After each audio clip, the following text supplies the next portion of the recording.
Action, drama, heartache, jubilation, glitz and glamour, thrills and spills. F1 has it all. The world's fastest cars in the hands of the world's best drivers, pushing to the limit on its most testing tracks, all vying for the ultimate prize in motorsport, the Formula One World Championship. A record-breaking 23 races lie ahead, spread across 20 countries and 5 continents. This year's calendar sees classic and much-loved Grand Prix alongside newcomers and returnees. Las Vegas will once again reverberate to the sounds of F1 engines. The entertainment capital of the world, hosting one of 3 Grand Prix scheduled in the United States. Alongside the staple that is Austin and Miami's sophomore appearance, the famous Vegas Strip will be transformed into a street circuit for a night race under the neon lights. 2023 sees our return to Qatar, who will also host an F1 sprint. The short race format will expand to 6 races, 1 each at Lusail, Baku, the Red Bull Ring, Spa-Francorchamps, Austin, and Interlagos. For the uninitiated, the sprint is a shorter distance race on the Saturday, which rewards drivers with championship points and sets the grid for the next day's Grand Prix. With the top 8 finishers all scoring, there's everything to play for. The headline switch this year was that of double world champion Fernando Alonso's move from Alpine to Aston Martin. He brings a wealth of talent and experience to the team as they push to challenge for podiums and trophies. New project, new team, new people, new approach, year 3 of Aston Martin, and I think you feel that progress in the team. Alonso's seat at Alpine has been filled by former AlphaTauri driver Pierre Gasly, completing an all-French lineup at the team, along with compatriot Esteban Ocon. Very excited to start this project, seeing the progress they made last year, and looking forward to see how much further we will be able to go this season. And there's the return of a familiar face. After a slew of successful substitute appearances for Racing Point and Aston Martin over the past 3 seasons, former Williams, Force India and Renault driver Nico Hülkenberg has secured a full-time seat with Haas, where he'll race alongside Danish driver Kevin Magnussen, a pairing that has some history. Han prøver på yderbanen. Once again, most unsportive driver of the grid. Yeah, you're really good, man. Keep going. 3 novice drivers join the fray. Well, 2, strictly speaking. Dutch driver Nick de Vries has been around the F1 paddock for quite a while. The 28-year-old was a Mercedes reserve driver and a Formula E and Formula 2 champion. His deputising for the unwell Alex Albon with Williams at last year's Italian Grand Prix earned him a points finish and plaudits aplenty. A proven winner, he takes Gasly's vacated seat at AlphaTauri. Oscar Piastri made headlines over the summer, but maybe not of the type he would have wanted. The Australian driver, a former Alpine understudy, was involved in a dispute with the team, which was finally resolved by the Contracts Recognition Board. Signing for McLaren, the former F2 and F3 champion takes Daniel Ricciardo's seat in Papaya, the Honey Badger moving back to his old team Red Bull in a reserve capacity.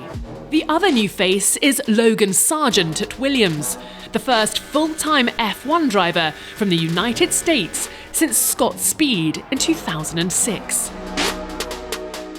2022 saw the introduction of a new generation of cars designed to allow closer racing and led to a major shake-up in the pecking order.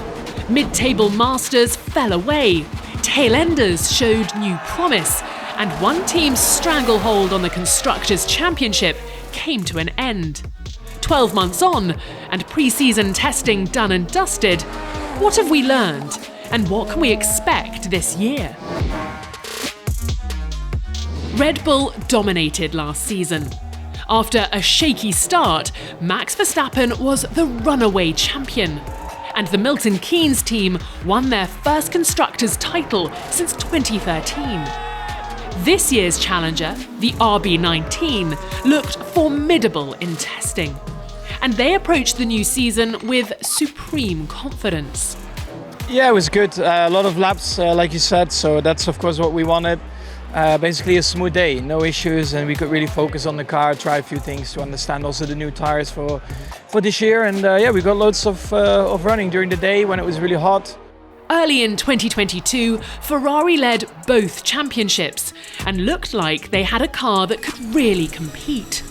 However, a slew of tactical errors and mishaps saw their challenge ebb away, and team principal Mattia Binotto bore the brunt. There's a new leader at the team in the shape of former Alfa Romeo boss Fred Vasseur, and the Scuderia arguably boast one of the most exciting driver lineups on the grid, Charles Leclerc and Carlos Sainz. They had a very good pre-season testing, topping the timing tables more than once. If they've learnt from their mistakes and Vasseur's new management style clicks, we could see a more sustained challenge this year. Mercedes had a pretty wretched 2022 by their standards. Their design concepts were flawed from day one, and it took a monumental effort and a lot of races for Lewis Hamilton and George Russell to be able to fight for honours. They finished P3 overall, albeit well clear of the midfield. Their 2023 car, now in a striking black livery, is still a markedly different shape to its rivals, missing the huge side pods which many teams have opted for. But pre-season testing has shown the W14 to be a vast improvement on its predecessor, with Hamilton clocking the second best time on the final day. You can never rule out a 7-time world champion, or indeed a team that won 8 consecutive Constructors titles. We have some things we need to work on. It's still not perfect, and we're still not able to match the Red Bulls currently, or the Ferraris maybe, but as I said, it is better. There are things that have changed, the bouncing has gone, and there are a couple of elements that have been better so far. Alpine fought hard with McLaren, both on and off the track last season. Former Aston Martin team principal Otmar Safnauer took over the French outfit, and on the final day of the season held on to 4th spot, pipping the team in Papaya.